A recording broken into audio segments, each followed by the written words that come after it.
Shabbat Shalom. In college, I took a music course called The Beatles. It was one of my favorite classes. In it, we read and we listened to lectures about the lives of those four men whose perspective on the world can only be described as uniquely their own, who changed the world through a simple message of love. We learned about their upbringing, about their personalities, about their extraordinary musical talent, and about influences on them.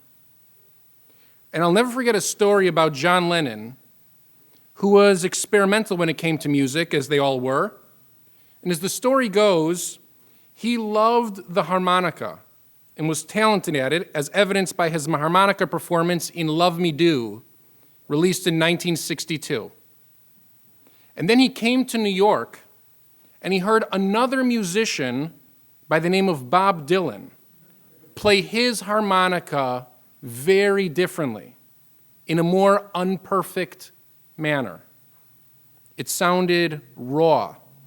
And so John Lennon changed his harmonica style by the time the band released I'm a Loser in Britain in 1964. And to make sure that people knew that his new style, this different style of harmonica, seemingly much worse, was very intentional, he repeated the harmonica twice to show that he meant it on purpose. Because the bad harmonica was not a mistake. It was homage to Bob Dylan. It was a gesture of love between two great musicians of their time. Tonight begins the yurtzeit for my Gramma Fay Zellman. Gramma Fay was one of my fabulous four grandparents who had tremendous influence on my life. And Gramma Fay's personality was very particular. Her tastes were particular, her cooking was particular, her voice was particular. I can still see her living room arranged exactly as she wanted. I can still taste her cooking exactly as she prepared it. I can still hear her voice. And she ended every call by saying, I love you, I love you, I love you. And this week, I began to consider the repetition of those I love yous, because I studied Vayihi Erev, Vayihi Voker, and it was night and it was morning in the first chapter of Genesis. It was night and it was morning the first day, and it was night and it was morning the second day, the third day, and so on. And that framing of each day implies an intentionality in God's creation.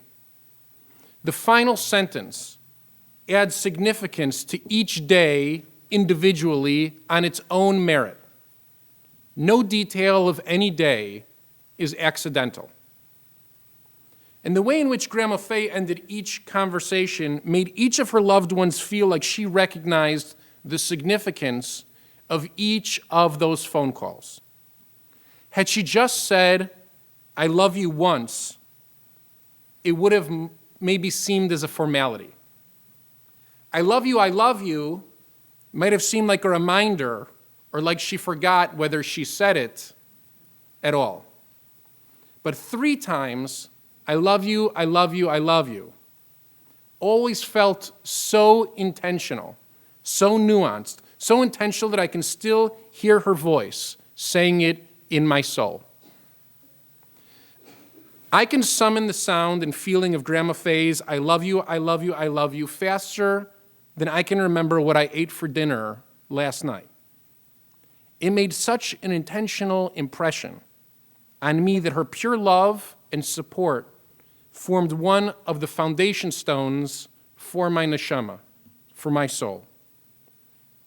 Why do we repeat messages like I love you, or like seemingly sloppy harmonica, or like Vayihi Erev, Vayihi Voker? It's because we want the message to carry the weight of purpose. How many times in your life have you heard a rabbi repeat the call to give tzedakah or to perform mitzvot? How many times does the Torah tell us God spoke to Moses saying, it's not simply repetition.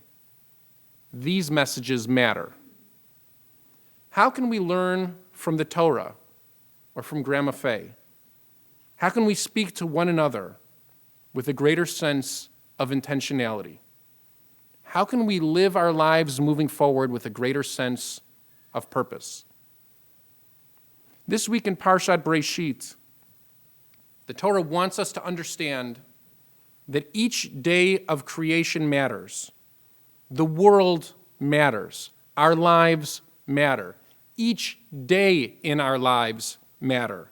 And God puts intentionality into each day of the creation narrative. And likewise, we should put intentionality into each day of our lives. And whether you prefer John Lennon's clean, masterful harmonica of Love Me Do, or his sloppy harmonica as a tribute to Dylan in his I'm a Loser, we can understand the repeated harmonica as a gesture of purposeful love. And whether Gramma Fay is still physically alive, her core message of support and love lives on. I love you, I love you, I love you was not something she just said. It was something she lived out on a daily basis. It's something my siblings and I felt.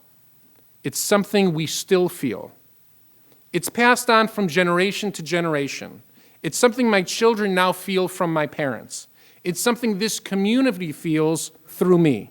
It's a love that we pledge to carry on with us forever, in each moment, as a way of making each day matter.